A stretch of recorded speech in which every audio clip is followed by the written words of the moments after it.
So we've now got, we're going to include symmetry in the picture. So I'm going to have to talk a bit about what symmetry means. So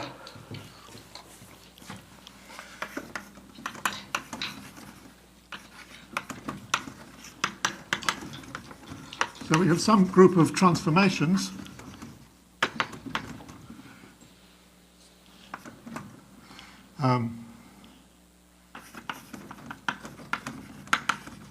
so if we come back to the two formulations at the beginning, classically they were called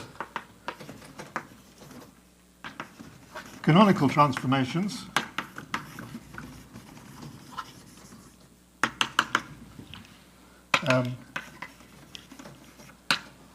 equals transformations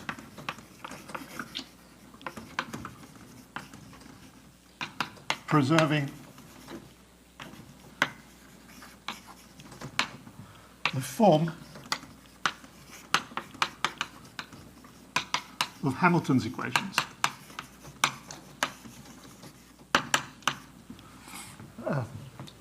So you do some change of coordinates, and when you look in this transformed coordinates, your equations of motion will have the same form as Hamilton's equations. So you'll have some new q's and new p's that might mix the q's and p's up.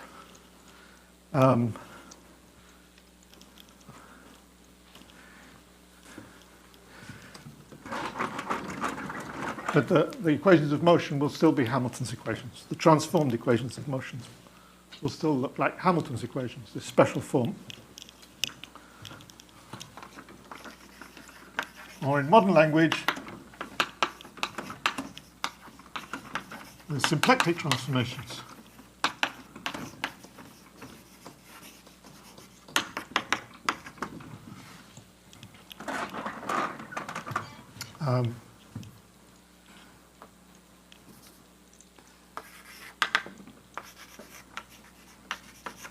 G is some diffeomorphism of the manifold.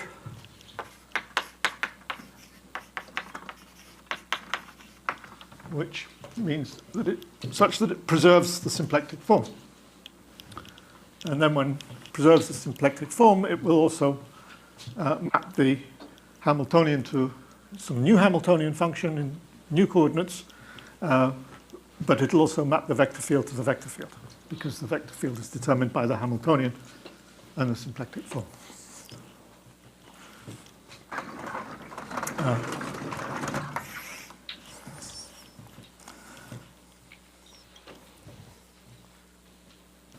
So I'm not going to talk about anything global for the moment. I'm just going to talk about local, again, near equilibrium points.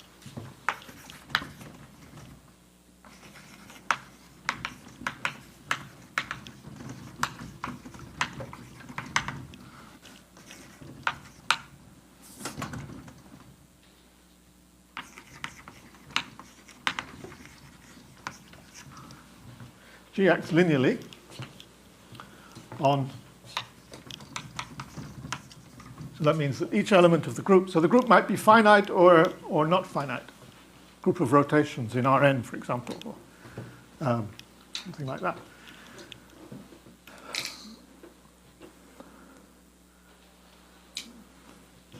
Or it might be a finite group, like permuting the coordinates, Q1 and Q2 swap.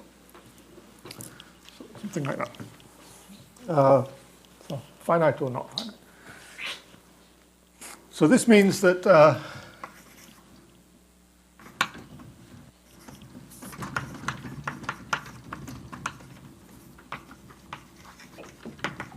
so each G is a 2n by 2n matrix. And in particular, it has to be what's called a symplectic matrix.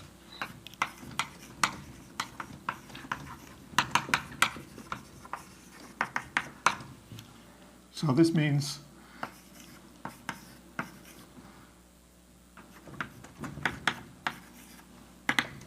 where J was the matrix we had earlier. So that's the equation you need to satisfy in order to preserve the form of Hamilton's equations, because that was the crucial the crucial ingredient. That took the place of the symplectic form in Hamilton's equations, this matrix J.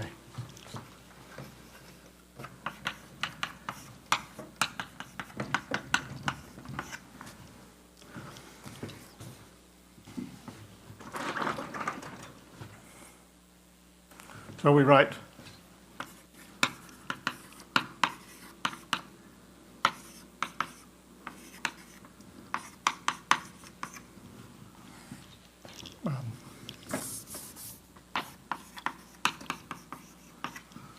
it's the group of symplectic matrices with real coefficients.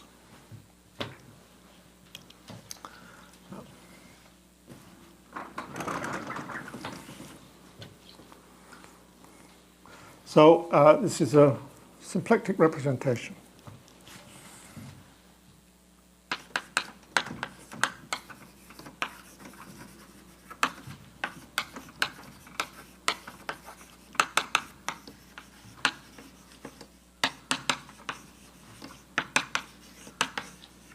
Well, that's just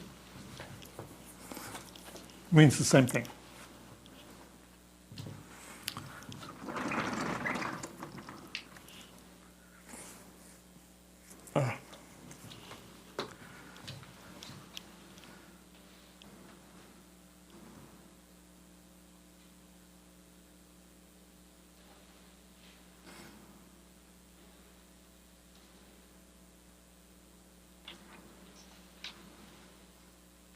So there's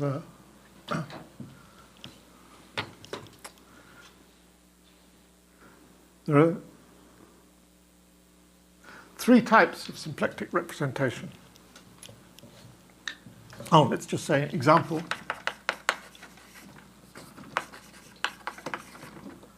General example.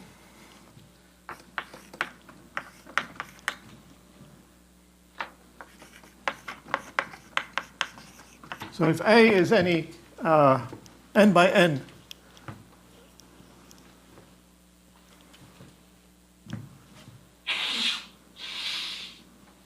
invertible matrix,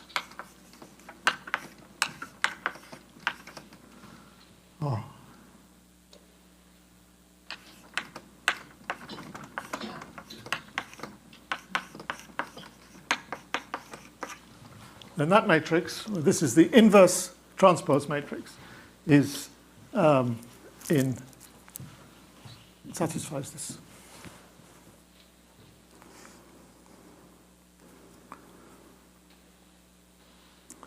And that's the typical sort of matrix one obtains from such these symplectic symmetries.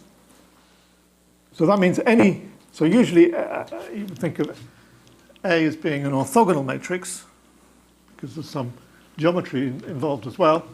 Then A inverse transpose is the same as A, so it's just two copies of the same matrix.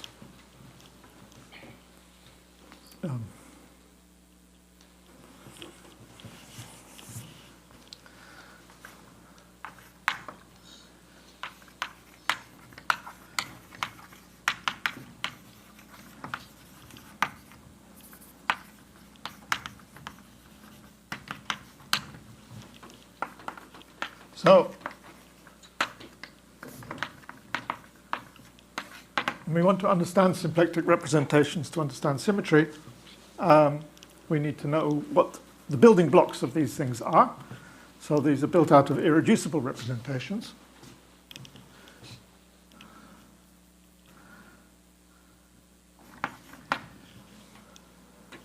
So let's call this representation, this vector space V. If there does not exist a G-invariant proper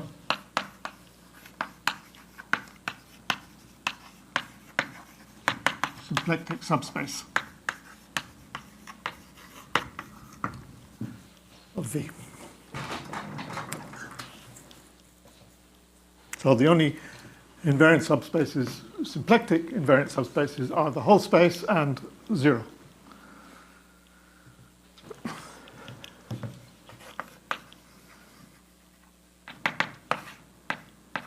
So if we ignore the word symplectic, there are two types of irreducible representation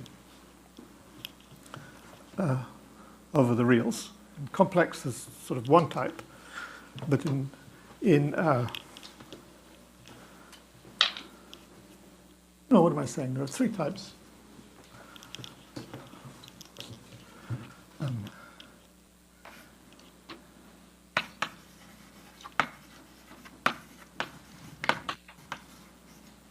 In general, there are three types of irreducible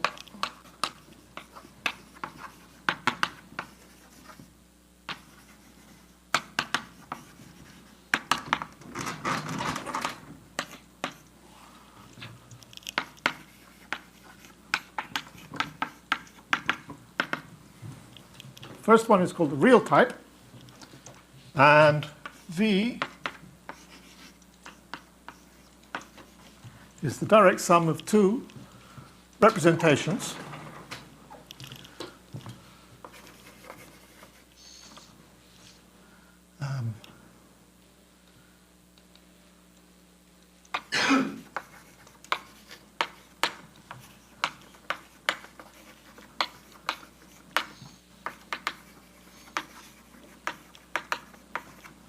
I'll give examples of each of these in a minute.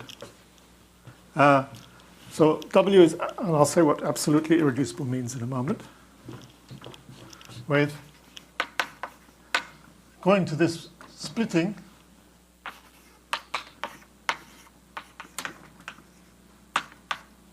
minus J has that form. So that means that with J, which is the symplectic structure, you can't separate these two W's because it mixes them up. That's one to the other. So as a whole, it's symplectic. So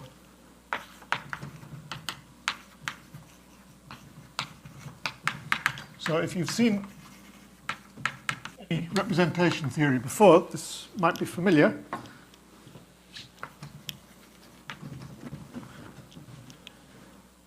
So it means what? It means that the set of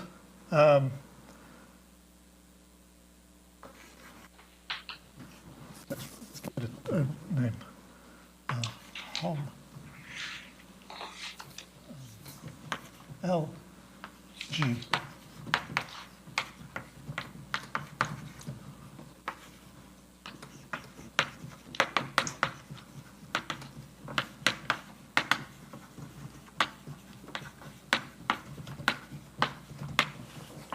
So the only commuting, well, let's write it's equal to R times.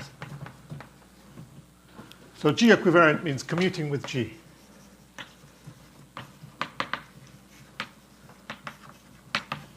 So when you study representations or dynamics with symmetry, linear dynamics at least, then it's very important to understand the set of maps which commute with the, because the symmetry is a linear vector field is symmetry if the matrix L commutes with the G, with the group. So it's important to know what the set of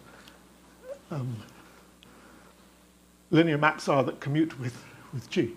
So here, on W, this summand, LG, anything that commutes is just a scalar multiple of the identity.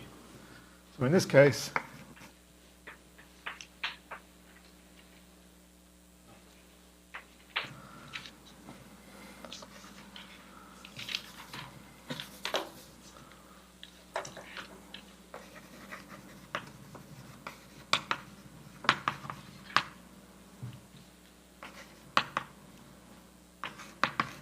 L is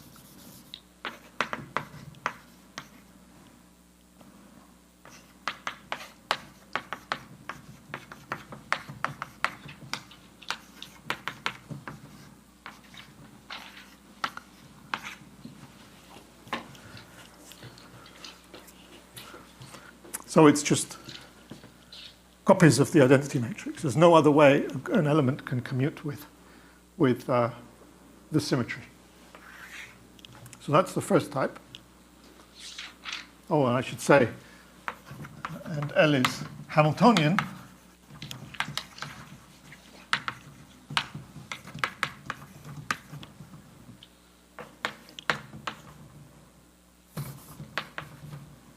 L is a bit like I'm going to change the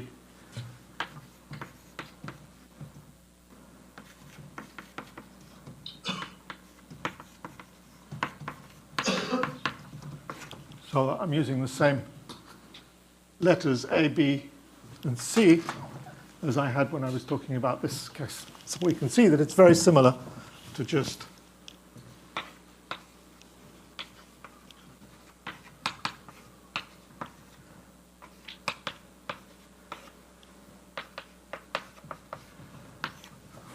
in the two-dimensional case, what we were talking about before.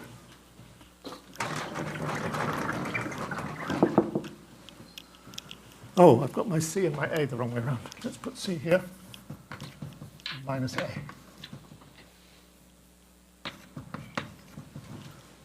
So, LZ, what is LZ?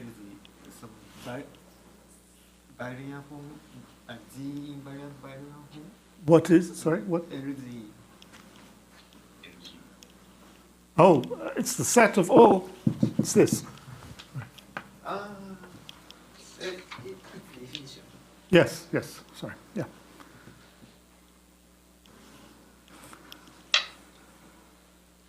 So linear maps from W to W that commute with G.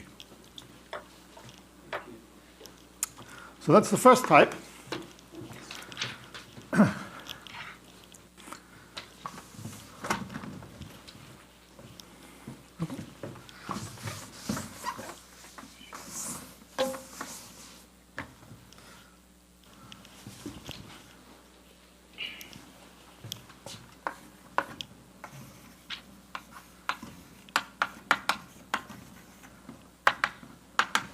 Complex type, there are three types.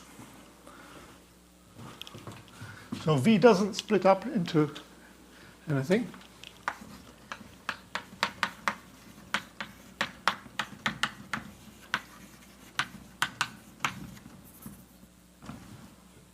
So V is itself irreducible. Here V was not irreducible. It was irreducible as a symplectic when you take the symplectic structure or the matrix J into account. But if you forget J, it splits up into two. This one does not.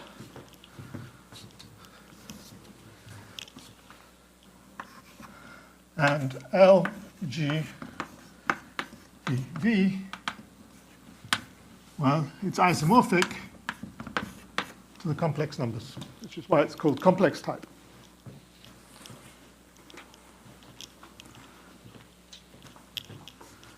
And 3,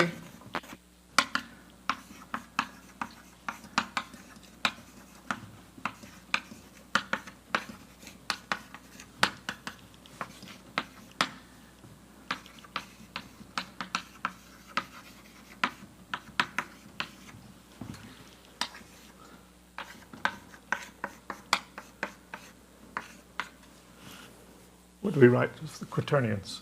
H.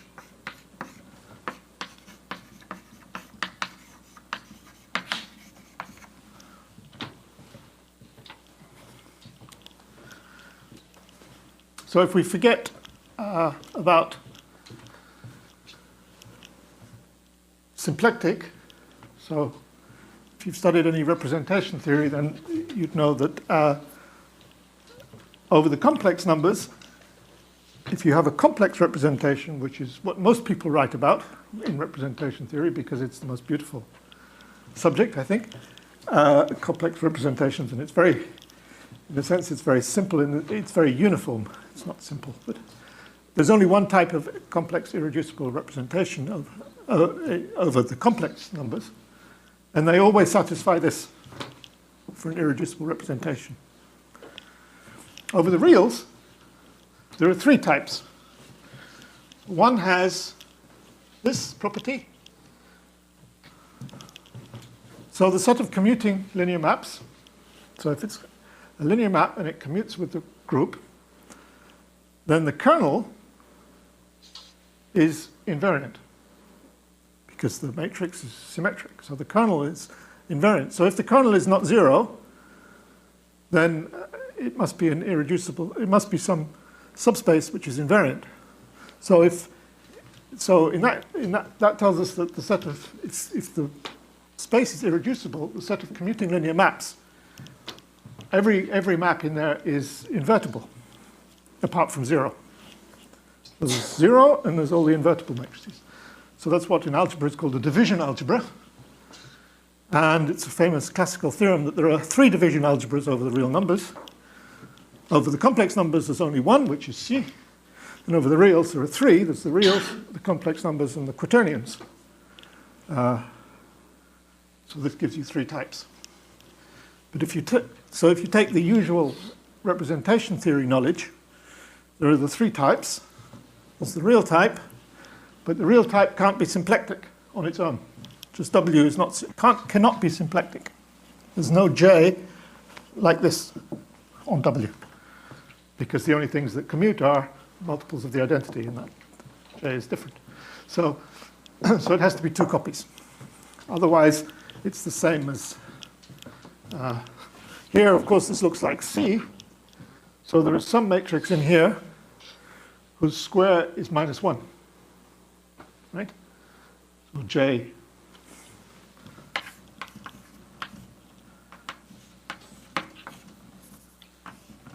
The matrix J is whatever it is that maps to I, or -I.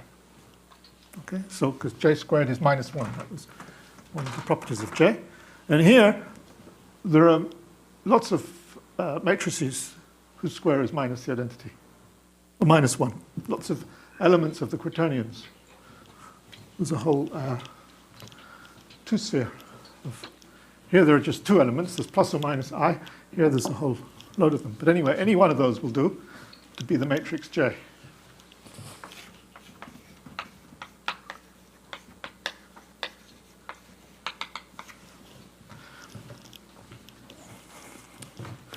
So we have these 3 types of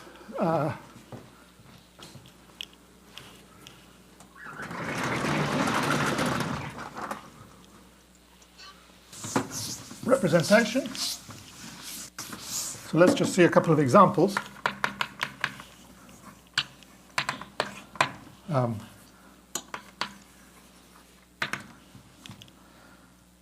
let's start with complex.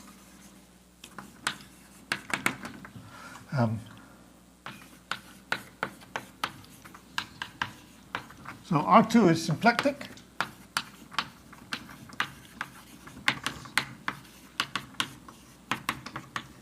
With that matrix J.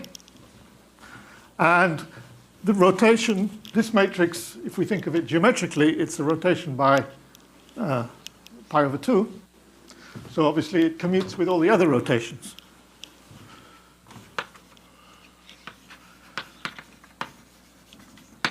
SO2 is the group of rotations in the plane. And rotations all commute in the plane, not in 3 dimensions, but in the plane. So this and this, they commute.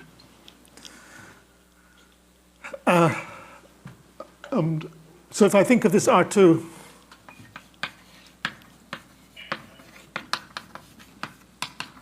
as a complex plane, then SO2 is what's often called U1, so it's the set of rotation is just multiplication by e to the I theta. It's a rotation through theta. And what transformations of C commute with e to the I theta? Well, it's just the rotations and the dilations. Reflections don't. Reflections and rotations don't commute. So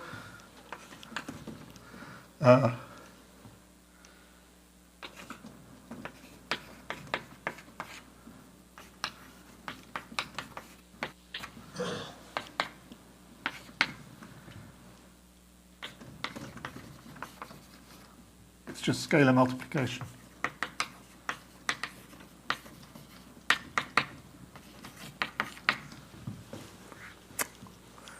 That's typical example of complex representation.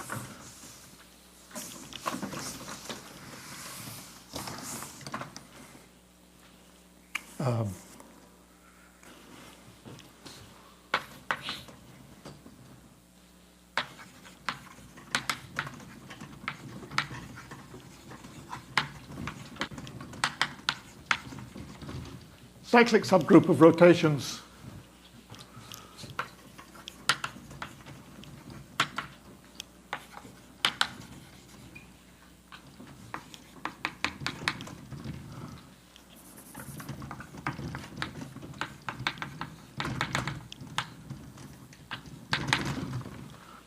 a group of order n. It's just a subgroup of SO2. Some people write Cn, some people write Zn. So that's the same type. For n bigger than 2.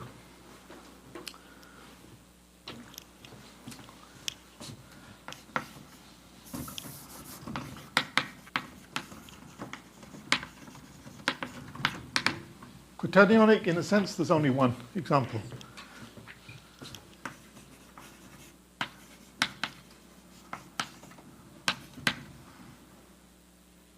Well, it's not true.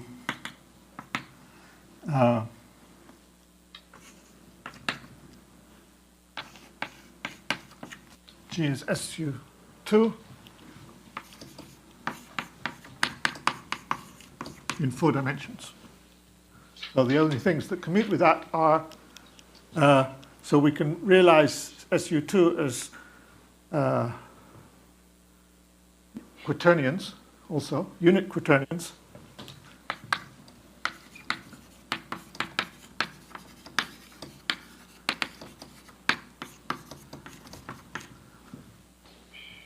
So I'm going to identify this with the quaternions, and then it's the same argument as before, except we have to be careful with quaternions. But this is a bit of a digression, but let me just finish it because it's one of the 3 cases.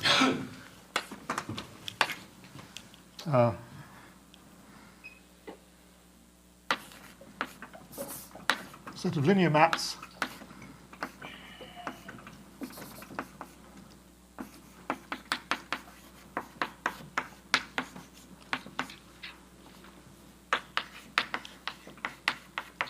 so if we take an element of SU2 is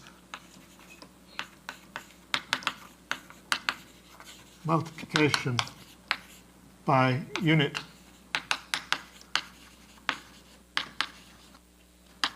quaternion on the left. So in quaternions, multiplication on the left and on the right are different. It's not commutative algebra.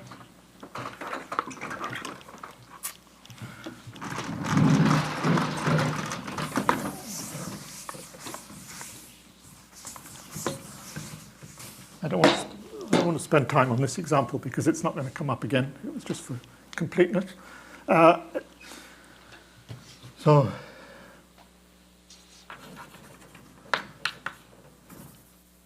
then L.G. H consists of multiplication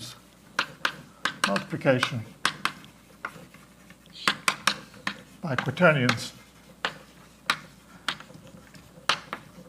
on the left. That was the left. On the right. Because multiplication on the left and on the right commute because of associativity. These are associative. Okay, so you can look it up. Or ask me questions afterwards. The real case, which is more interesting, well, the simplest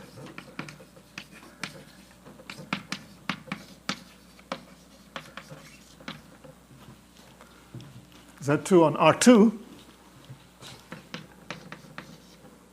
by, so how's Z2 acting? By minus the identity.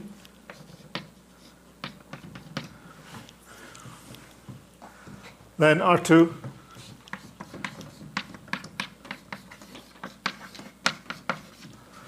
is R plus R. So that's this type here. And of course, R is irreducible. And here, the Z2 is -1 and -1. Right? Not so interesting.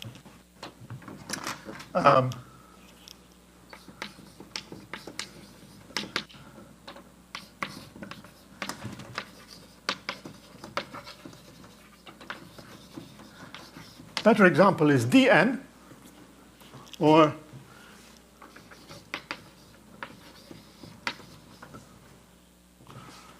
so the dihedral group, which is rotations and reflections in R2, or O2,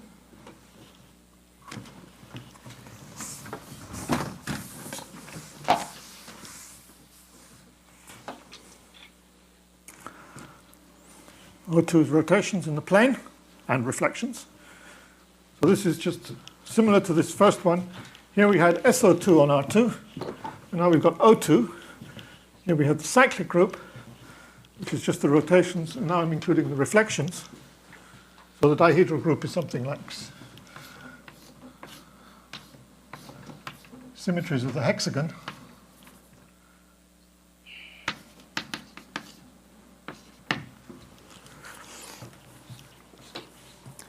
In this case,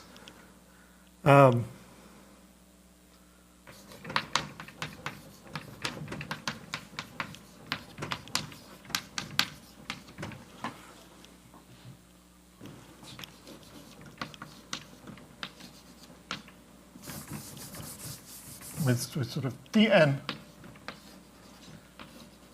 acting on both copies. So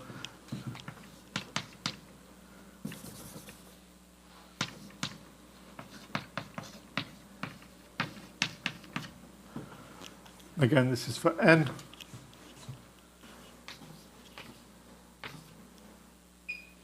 and bigger than 2. Yeah. So if A is in Dn, then G is A, 0, 0. And here I had A inverse transpose, but it's the same because A is an orthogonal matrix.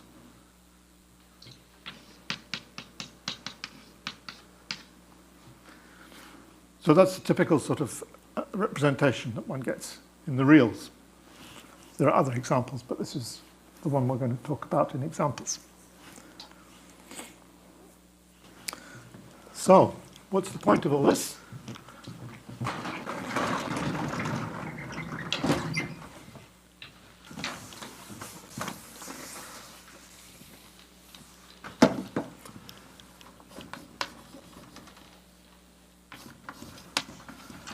Theorem of Golubitzky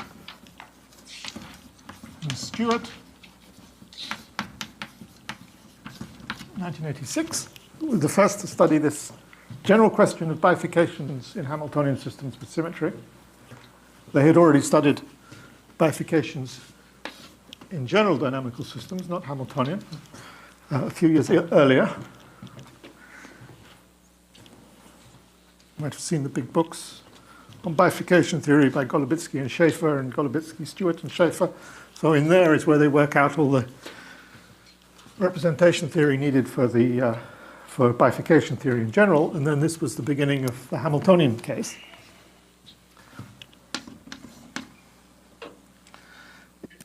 L, so now I'm going to have lambda.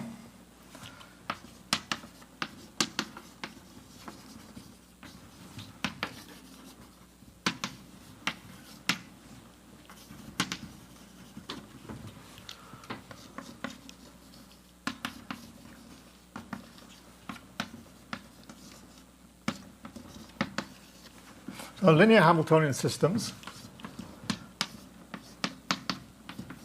So we've got a fixed matrix J, which is the symplectic structure, or the structure of Hamilton's equations.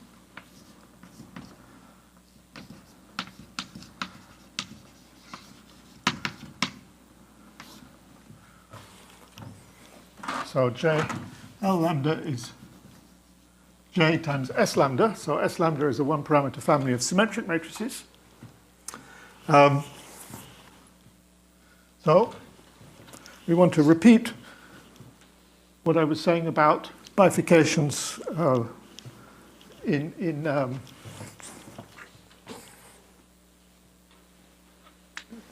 the plane, where we had that picture of the cone.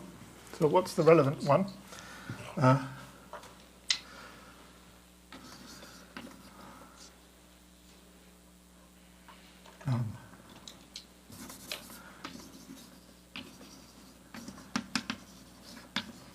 So commuting with a representation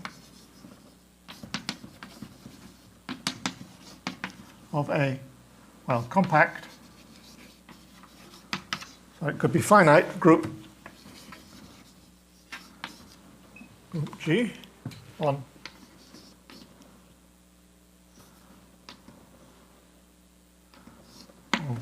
some vector space V. Then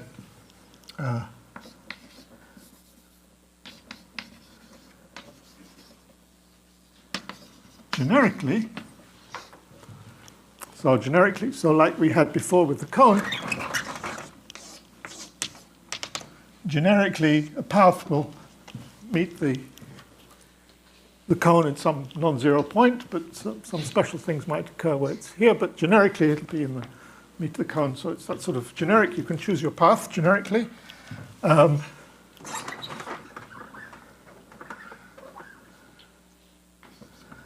bifurcation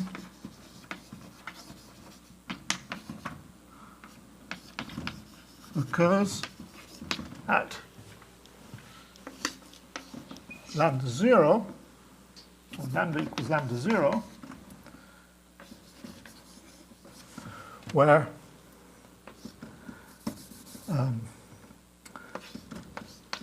L lambda 0 has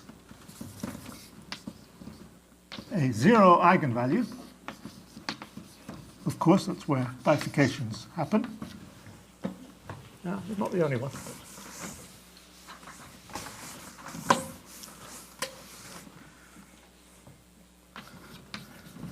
And the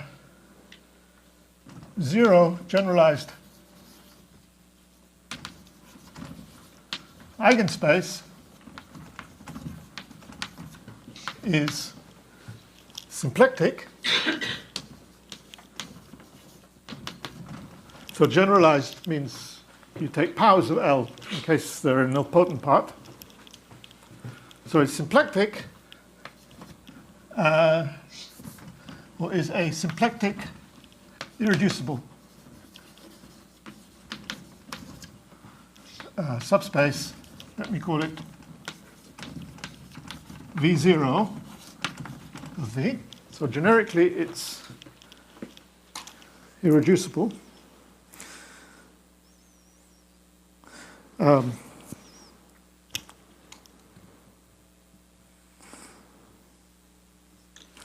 there are two cases.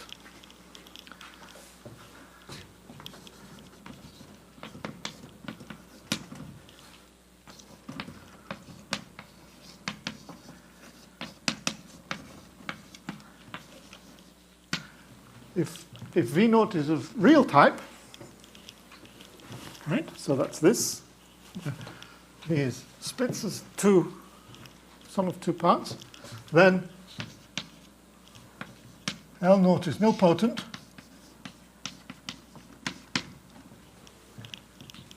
Not zero.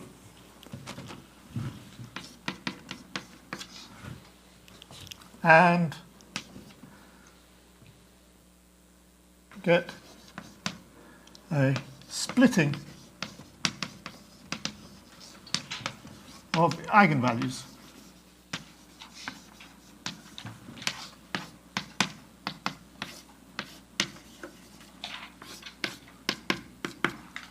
In one direction or the other, depending if you're increasing or decreasing lambda, it doesn't matter. Right? So on one side they're imaginary, go through the bifurcation point, on the other side they're real.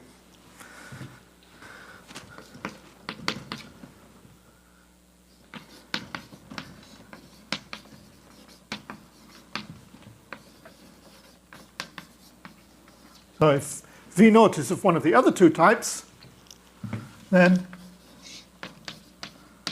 L naught is 0.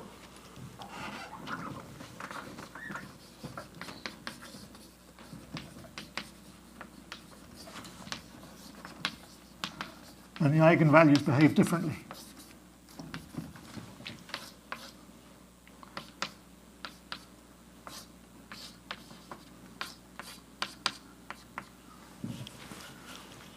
Or possibly the, no. Can they be real?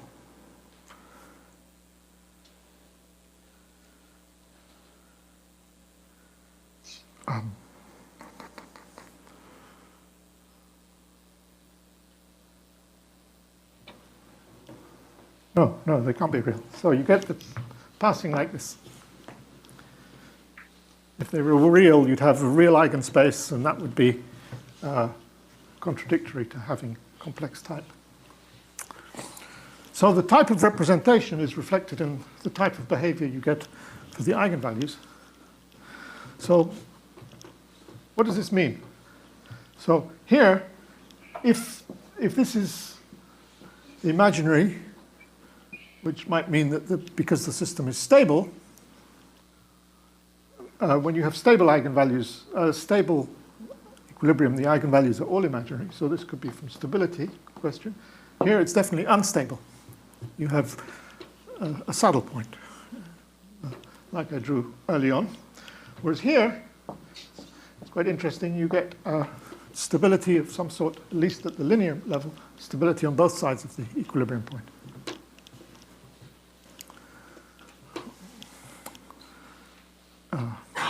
Okay, so perhaps that's the time to stop for the moment.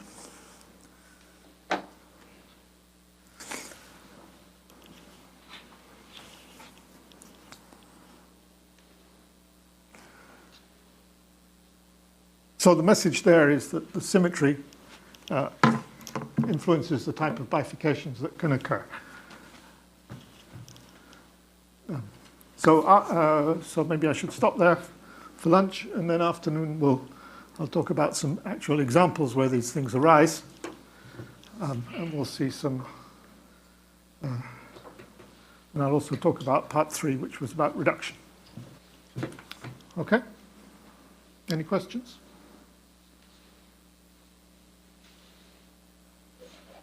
No? Okay.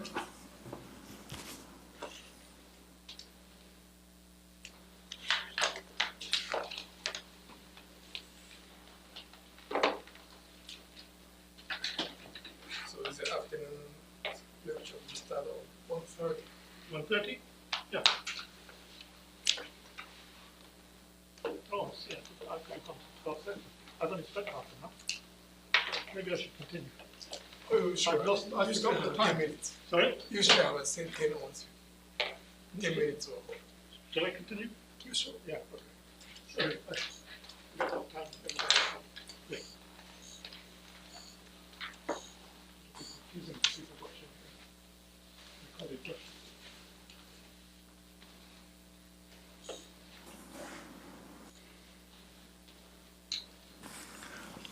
Yeah, so we'll continue my mistake.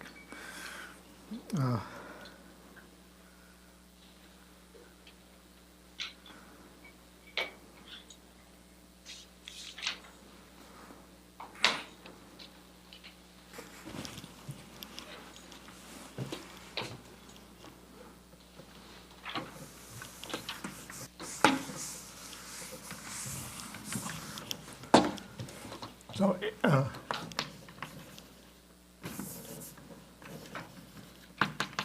in case 1, the bifurcation picture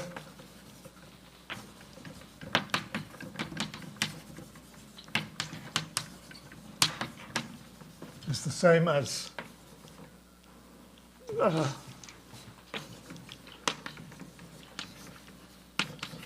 one for R2. L lambda is something like, where have I got it written down? Up there.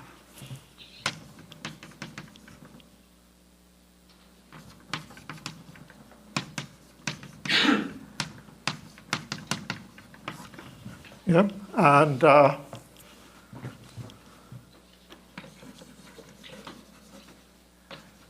degenerate when b squared equals AC, and one has a curve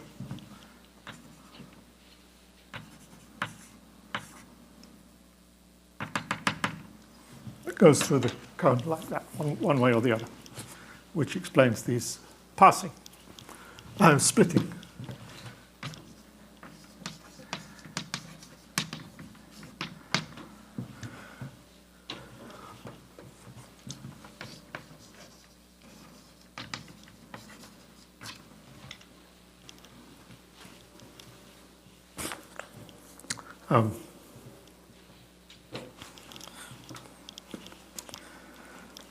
So there's one other interesting case of bifurcation.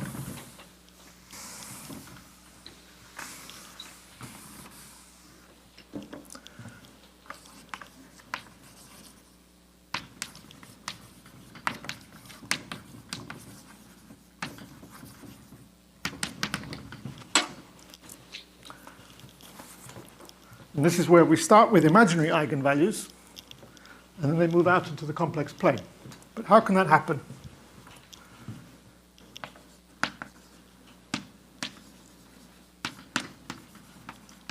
So, if we have a pair of simple eigenvalues, so in generic dynamical systems, that can happen. The eigenvalues just move off the imaginary axis. But in a Hamiltonian one, this can't happen.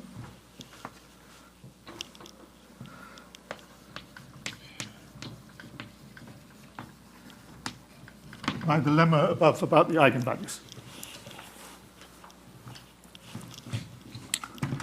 But what can and does happen is a very interesting bifurcation.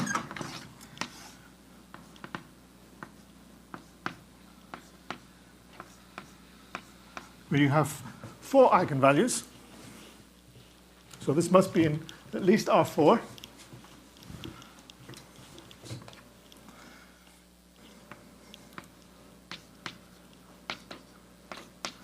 And as lambda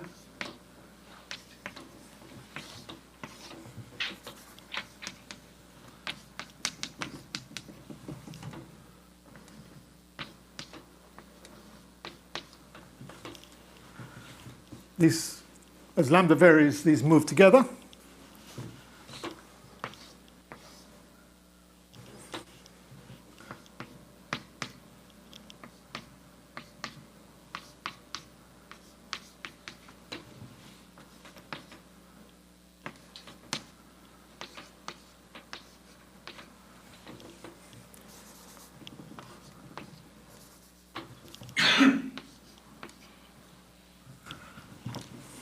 So they move together, and now they can, because they're not single eigenvalues. So they were simple ones to begin with, then they collide, and then they can move off. So this is called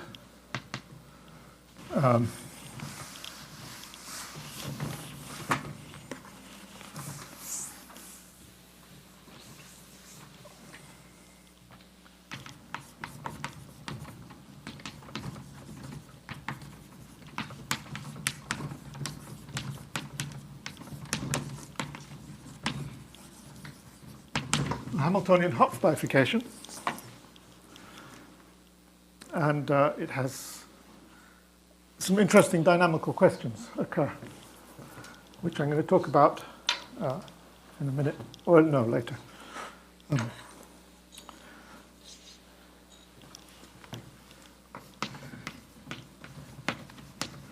So in a symmetric system, this happens just without any symmetries. It's what often happens.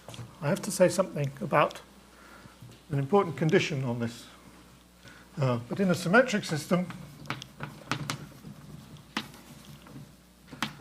there is a similar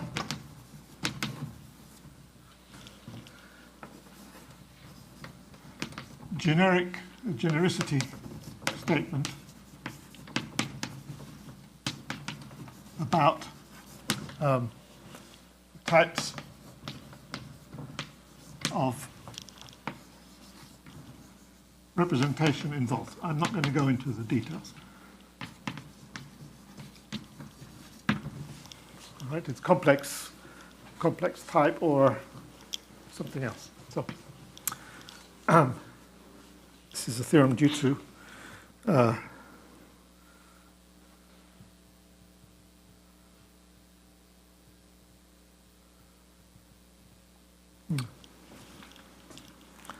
leave it like that. Well,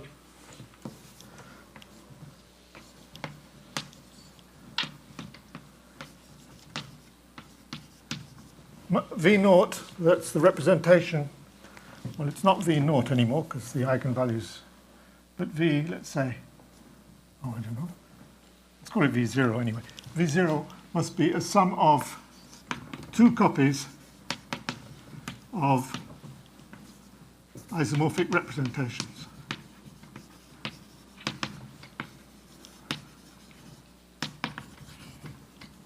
So either in the real case, like V is W plus W, or two complex ones or two quaternionic ones.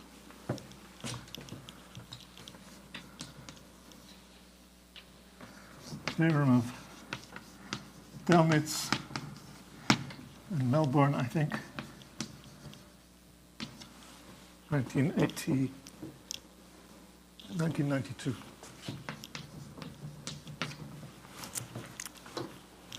And one gets this sort of picture again.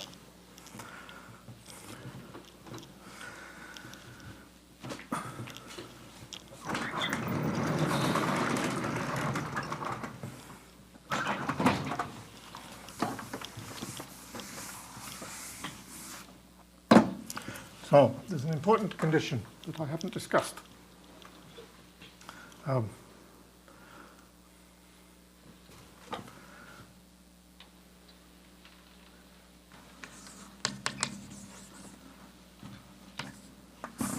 Something often called the Krein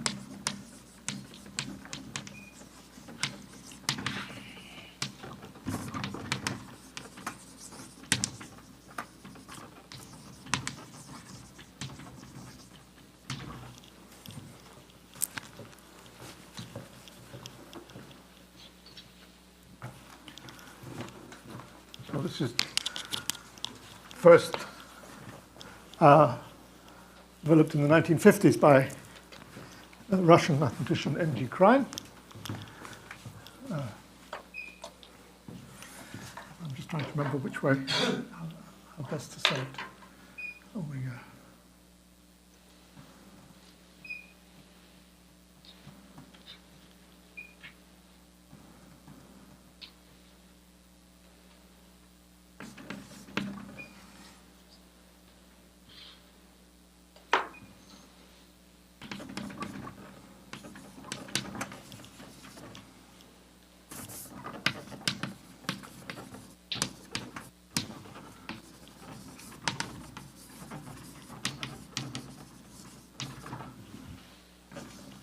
So if we have a pair of conjugate eigenvalues, simple ones, plus or minus I omega,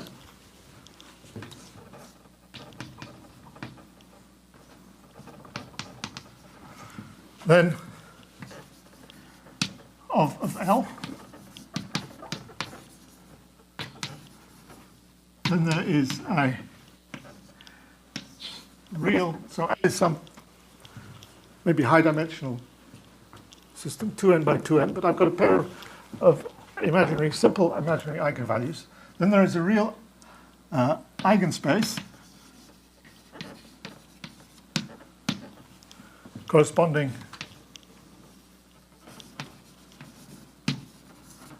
to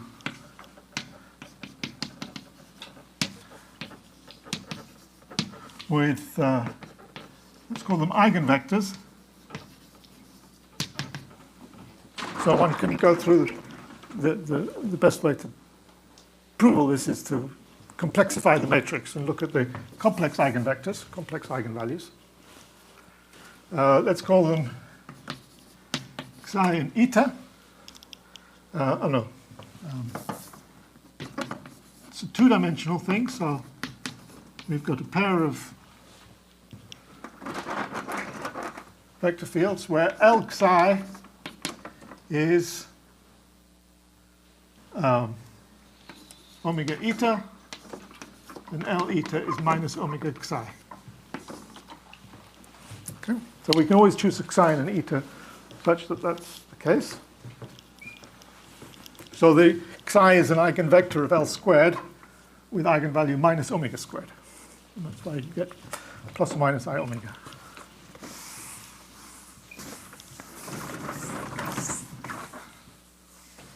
And the sign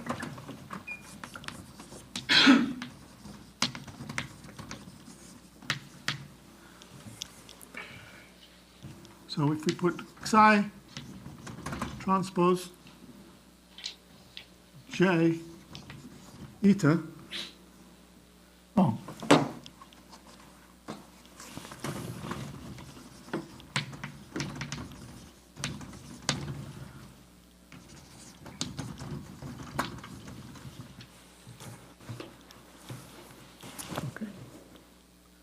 that's a convention. You could put eta psi the other way around, but that's not the same. That'll have the opposite sign because J is skew symmetric matrix.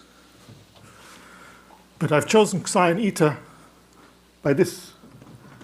If I chose eta and psi the other way around, I would have the minus sign here. So that determines which is psi and which is eta. And this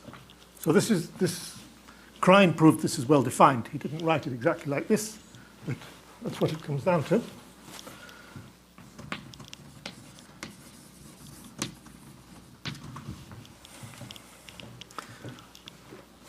So when I come back to talking about the Hamiltonian again, we'll see where this comes from. The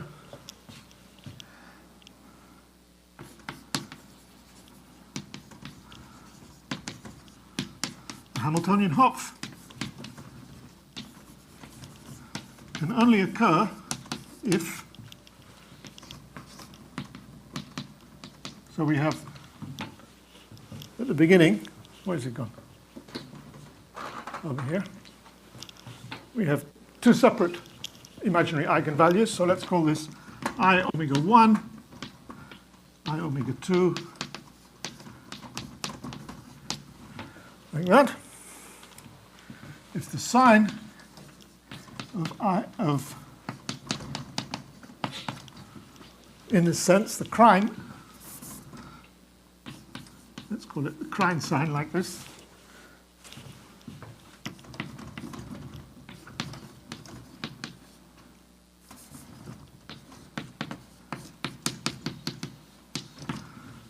so the Krein sign of the two are opposite. So one is positive and the other is negative.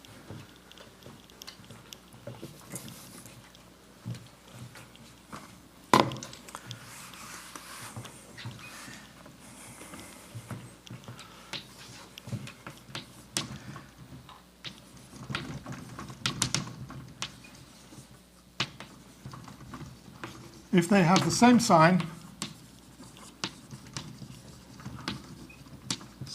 then generically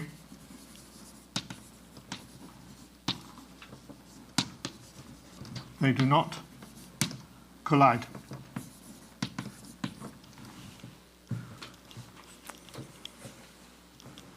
So what happens if you do have a one-parameter family where this happens, they can't bifurcate off. They have to stay on the imaginary axis. But if you perturb this family, they would do this. They wouldn't meet. And it's a similar analysis as this one. It's a curve. The collision would happen here, but there's no reason that the curve would have to go through there. If you perturb it a bit, it hits somewhere else. It's a different analysis. I mean, it's not coming from a matrix like this, but it's the same picture in the end. This was first, I think this was in a paper of Mackay. Robert Mackay in 1986, who was the first who understood what this analysis here. He says it was due to Krein, but Krein didn't talk about this case.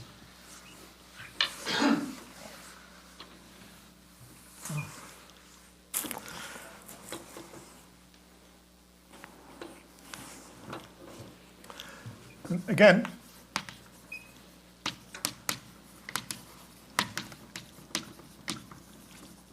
with symmetry, so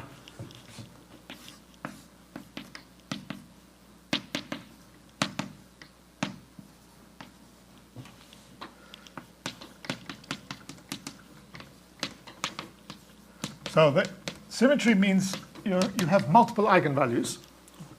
We'll see this in more detail this afternoon. So symmetry, the group forces eigenvalues to be multiple, so you can't have simple ones anymore. But you can have them as simple as possible, compatible with the group. So this means the eigenspace is symplectic irreducible, like we had earlier.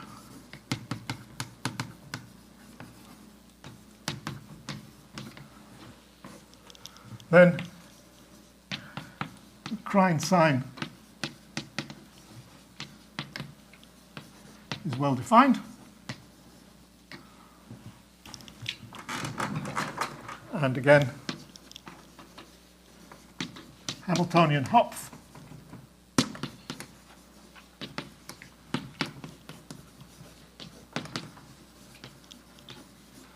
can only occur for opposite signs.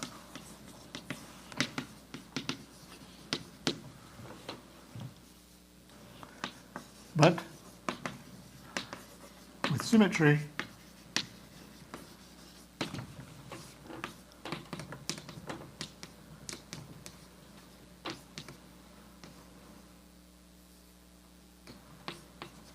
passing can occur generically. And to my knowledge, nobody has analyzed satisfactorily what happens in those cases for the nonlinear dynamics. For the linear one, it's clear, but for the nonlinear, it's not.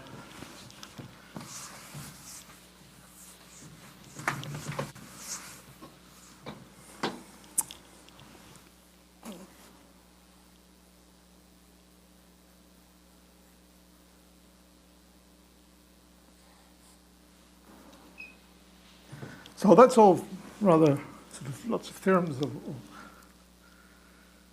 the structure of the problem without any examples or real insight into dynamics.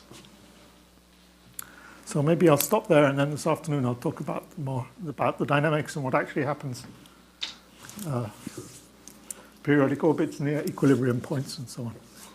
Okay, so now I will stop. Any questions?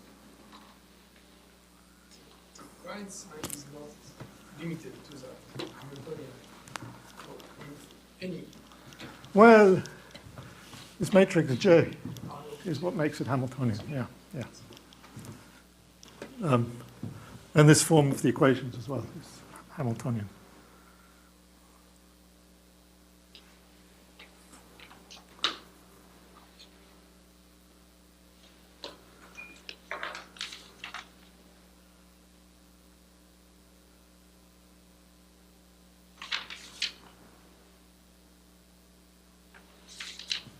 Okay. Any other questions?